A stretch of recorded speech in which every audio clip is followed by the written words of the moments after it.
a god-awful small affair to the girl with the mousy hair. But her mummy is yelling no, and her daddy has told her to go. Hey guys, this is Stephanie and welcome back to my YouTube channel.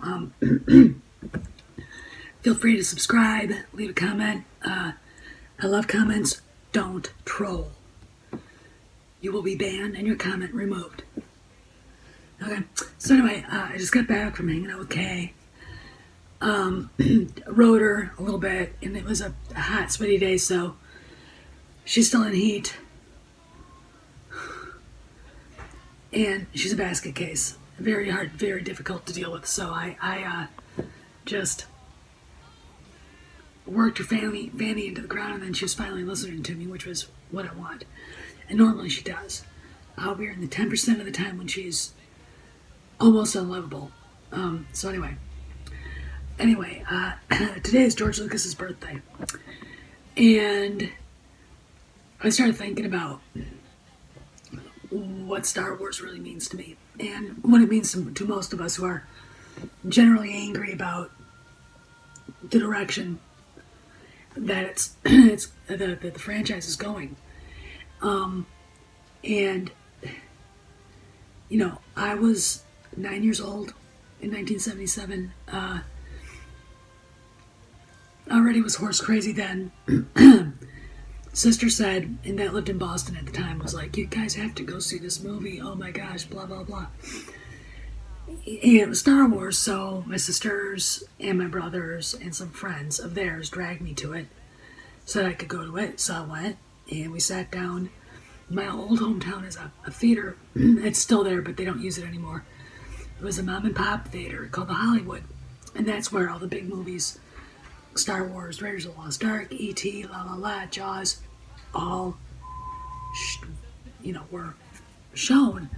So, I went down and sat, and there were 3 rows. There's side row, big, wide, middle row. We sat down in the middle row, in the middle part of the middle row. And, I had never thought, the first movie I can remember seeing was a replaying of Snow White. And, I was like 4 when my mom took me to it. But really, acting in movies and things like that really wasn't my thing. 'Cause, I was a singer. I was doing that even as a 9-year-old, and sat down and watched Star Wars, and everything changed. I went from just wanting to be a singer to wanting to be an actress, to wanting to learn everything I could about movies, film, everything. And the reason why is because George Lucas and Harrison Ford and Carrie Fisher. All the hard work that's been that they did. The actors and how they brought the talents that they had to these characters. The way Lucas envisioned everything. His goal and the idea of putting Joseph Campbell's ideas out there for people to see in film is just, it amazed me. I was drawn to, Han Solo because, I'm a girl. Come on. So the idea of when Kathleen Kennedy says, well, girls don't identify with Luke is just BS, because and I've said this before, but girls identify with heroic male archetypes because that's just instinctive. It's not that we want to be them, we want a guy like that. That's the ideal. That's why we identify them. So Kathleen Kennedy either doesn't understand that, or she's a moron. And I think that she's a moron and she doesn't understand it. So there's a twofer right there. We identified with Leia. There hadn't been a character, I don't think, like her anywhere. So the idea that there wasn't any strong women in Star Wars before Mary Sue is bullshit. Okay, Leia was it. And then Padme and Mon Mothma, and if you go into the, like the rest of it, Luminara and Dooley, Ahsoka, La La La, you know, I mean, there were lots of them. I mean, Asajj Ventress, right?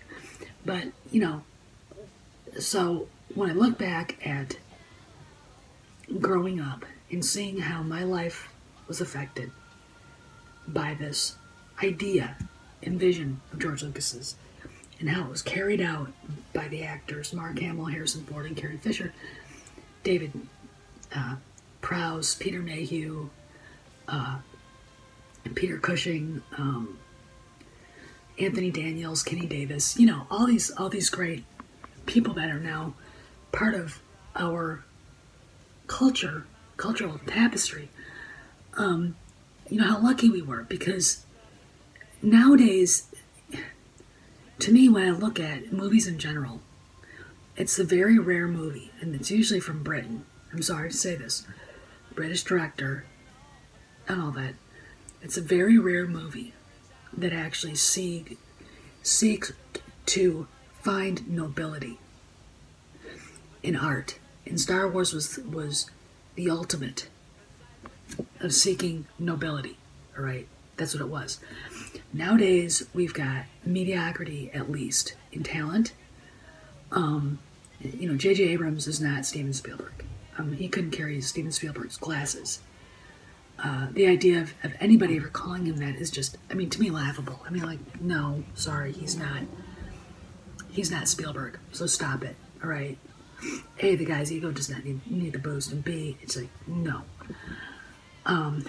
To terrible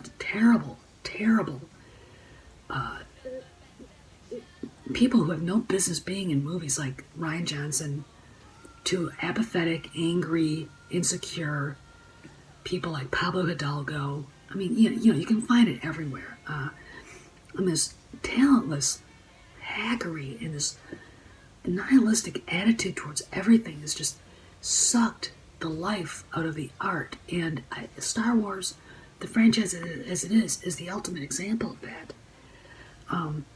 You know, the Force Awakens is nothing but A New Hope with different characters. There was and the new characters that they introduced then were uninteresting and boring. I didn't care about Poe. I didn't care about Rey. I didn't care about Finn, even though Finn was probably more interesting than both Poe or Rey. I mean, and Kyle Ron, you know, there's a point where you're going, he's supposed to be the villain, and yet he's beating the shit out of a control panel like a 5-year-old having a temper tantrum in the middle of a pharmacy floor because his mother won't buy him a lollipop. You know, question. Did you ever think you'd ever see Darth Vader do that, or Grand Moff Tarkin, or, you know, the Emperor, or, you know, Count Dooku, or, you know, no.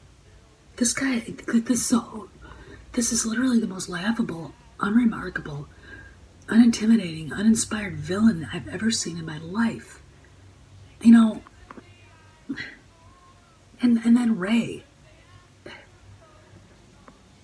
If you're actually going to really copy A New Hope, I mean, really do it, you'd have given Rey a background, and then flipped it on us in The Last Jedi.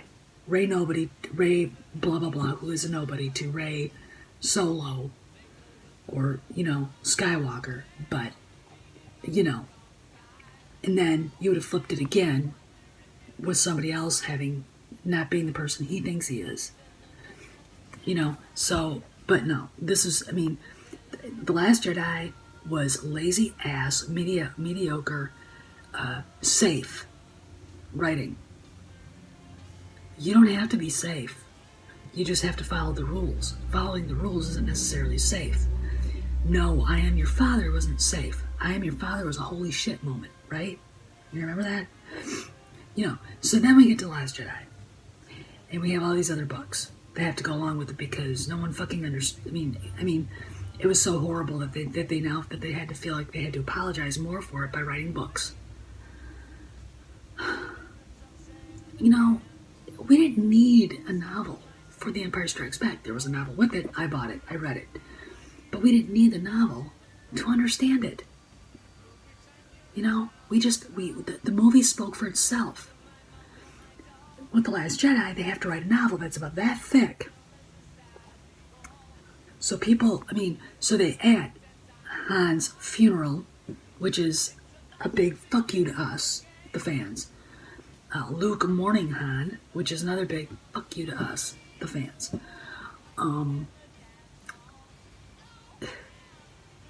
This is not how you do Star Wars. They talk about fan service. Here's the deal.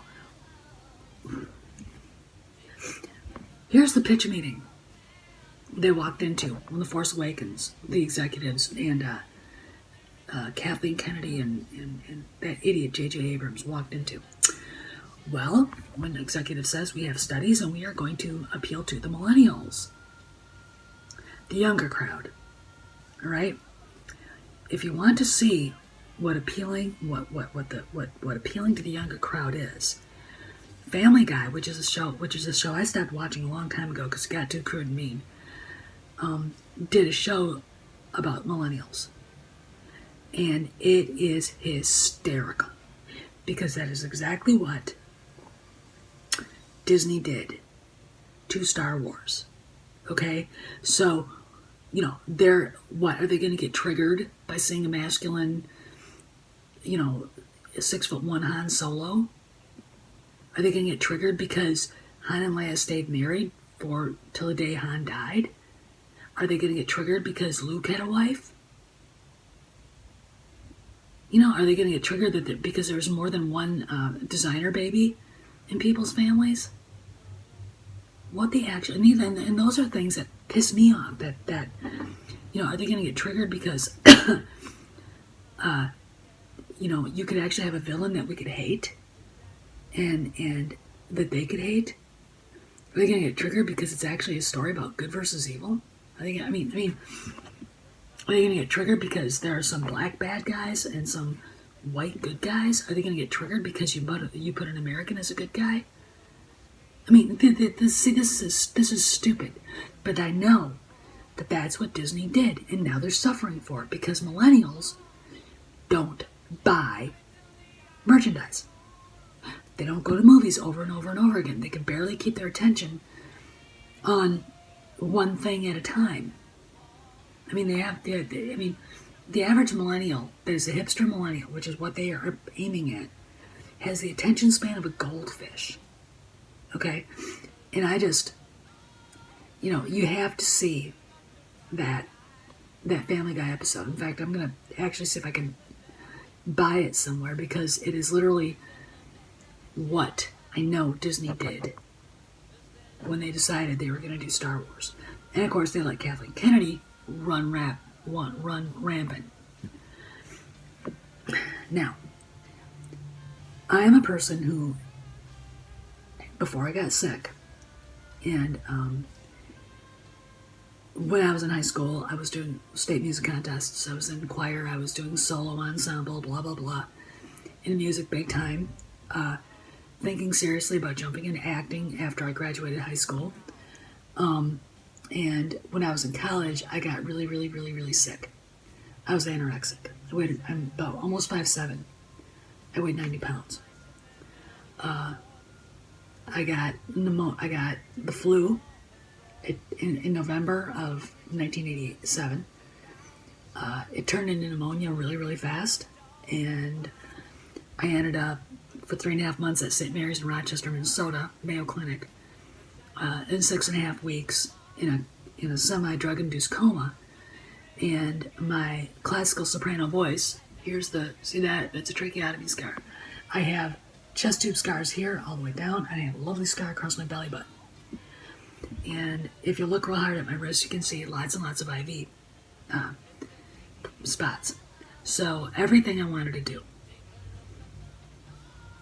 was gone. All right, and my dream was gone.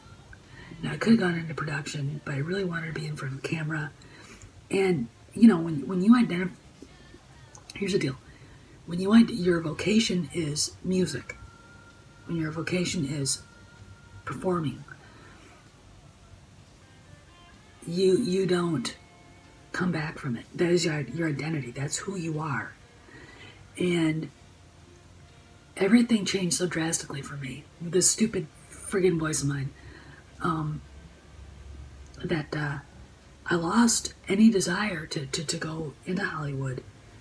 What was I going to do? Direct? I wanted to do that, but I wanted to make my mark slowly but surely. Not just, now, I'm going to go to UCLA and learn how to do this and then I'll get hired. No, I wanted that chance to be in front of the camera, to sing, to act, to be in movies. My inspiration, like I said, Harrison Ford, Carrie Fisher, the film business itself and the vision and how things were done, George Lucas, Steven Spielberg. And, Stephanie, that person, died when she got sick, all right? This is the person that emerged. And you can't go back to who you were then. If you go through a traumatic experience like that, you can't. There's no way.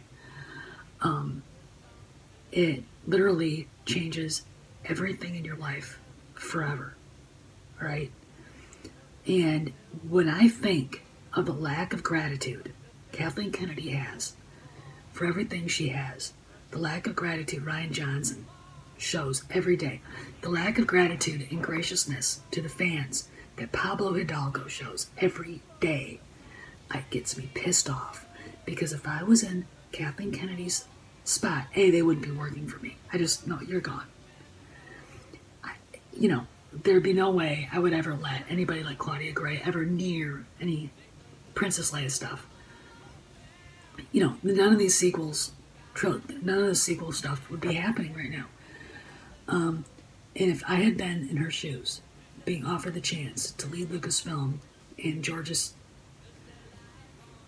instead, I would have been so humbled. I would have probably burst into tears. It literally would have driven me to my knees at the responsibility of carrying that legacy forward. Because here's the deal. When you dumb down things like you did in The Force Awakens, when you dumb down things like you did in TLJ, and all this massive amounts of shit that you assholes put out, you're hurting the product, and you're not giving the audience, even the ones who think they like it, what they deserve. All right? Because you're lying about what Star Wars really is. And that is what pisses us off, a lot of us, okay? And yeah, I'm envious of where they all get to sit. Because I know they don't appreciate it. I know they don't care about their jobs. Pablo Hidalgo comes off like he hates his job. Ryan Johnson says he doesn't understand Star Wars. He has no idea. Then go away. Go away. Both of you, Ryan, Pablo, go away. If you don't like what you're doing, if you hate it, grab the next opportunity to not do it anymore and go, okay? Because there are plenty of people out there that would give their right arms to be doing what you're doing, and they would do a hell of a lot better job than you are, And Kathleen Kennedy, every time I look and think about The Last Jedi and The Force Awakens, her resentment to George Lucas and, for working with him and working with Steven Spielberg is monumental. It is huge. And it comes out every time she opens up her mouth. I'm like, you worked under two of the greatest filmmakers of all time, and you hated every minute of it. Did she learn anything from them? I know she thinks she made Jurassic Park single-handedly, but she did, and we all know that. Now they're resenting the fact that we're back. There's a backlash, and it's a huge backlash. We can all go look on Fandango and the movie websites and see that they're not selling out seats in a lot of arenas for Solo's opening weekend. No one wants to see this. Here's the deal. It was a movie no one wanted, but you did it anyway. It was a movie that you should have cast an appropriate actor to play Han Solo. This is not just some character. This is an iconic character who has been Harrison Ford for 40 years. Then you come up, and instead of getting the right guy, Anthony Ian Gruber, and I can hear Ryan Johnson, well, This is just so much more than just an impression. Here's the deal. The fans don't give a shit as long as it's done right. We don't care, all right?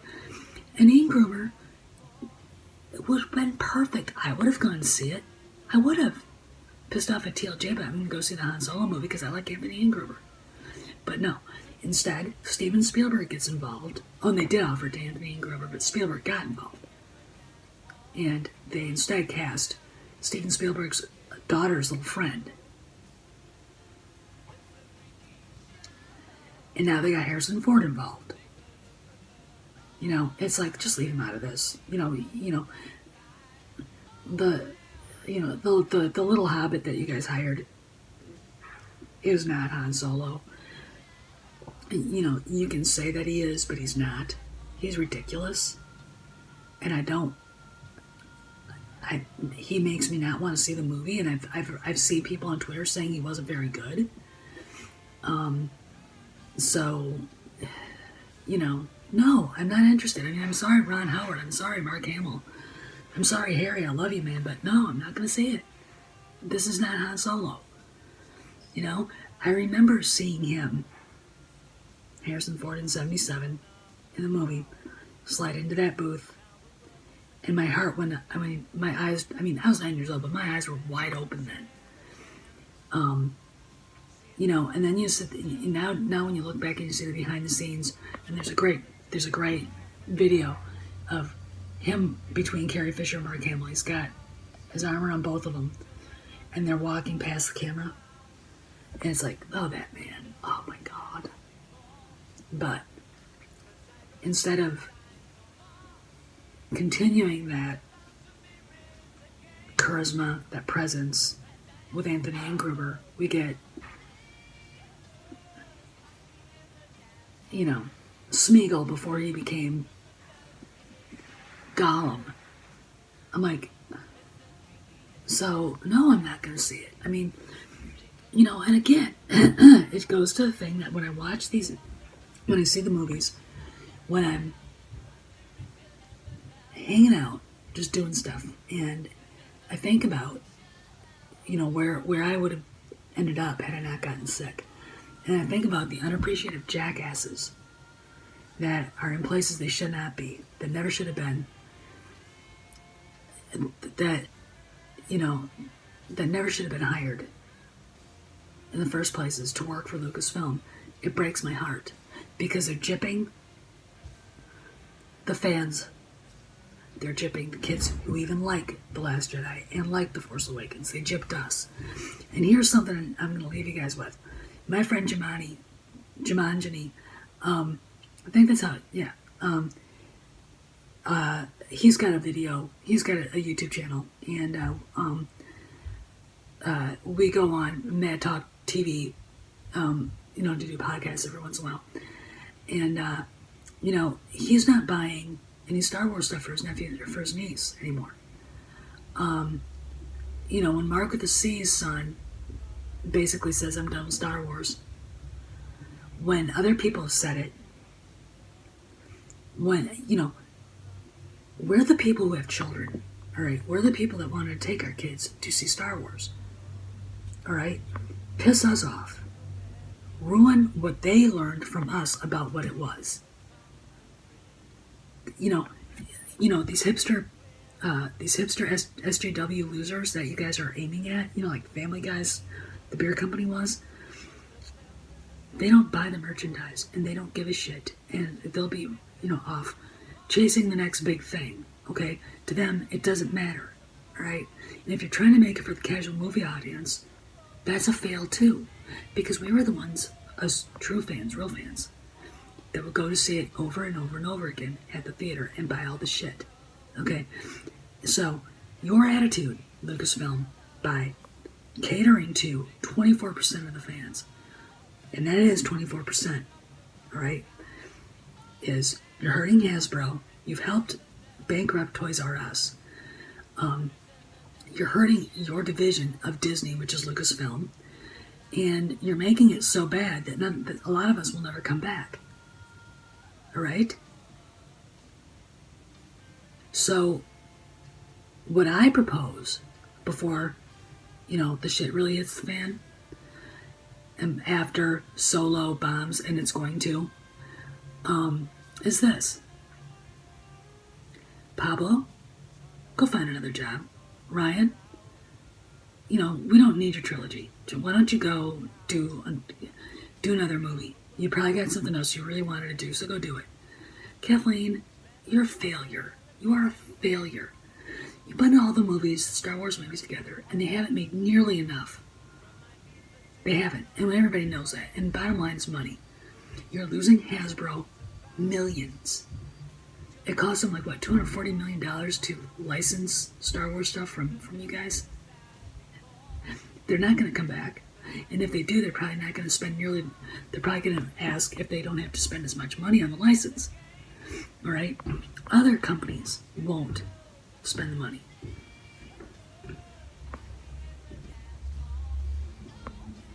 So, what you going to do?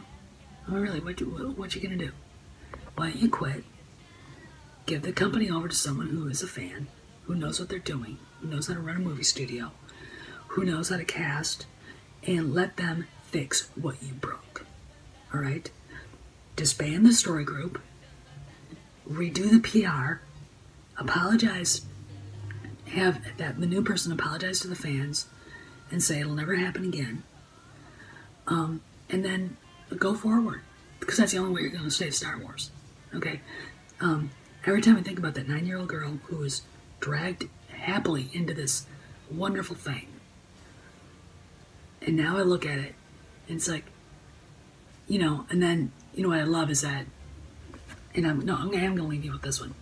Pablo Hidalgo bitching about, grown-up people being all upset about a kid's thing. Pablo, you write that kid's thing. What are you doing there? Why don't you quit?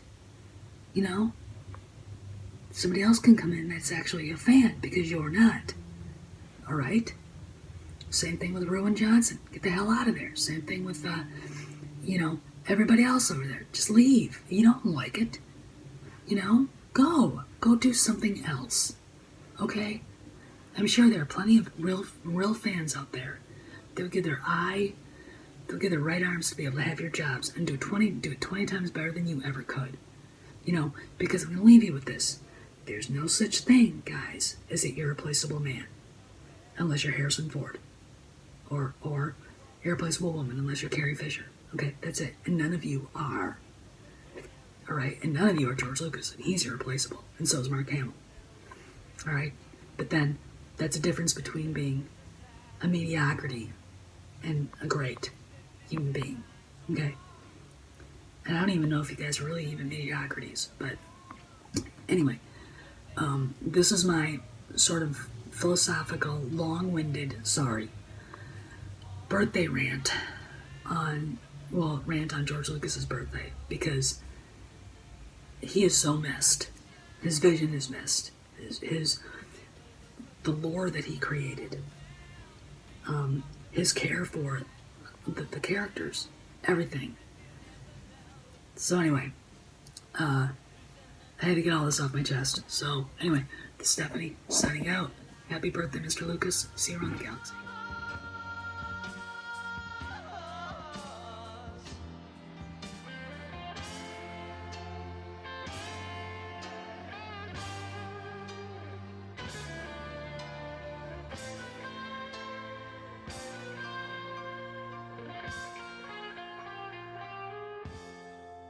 It's on America's tortured brow that Mickey Mouse has grown up a cow.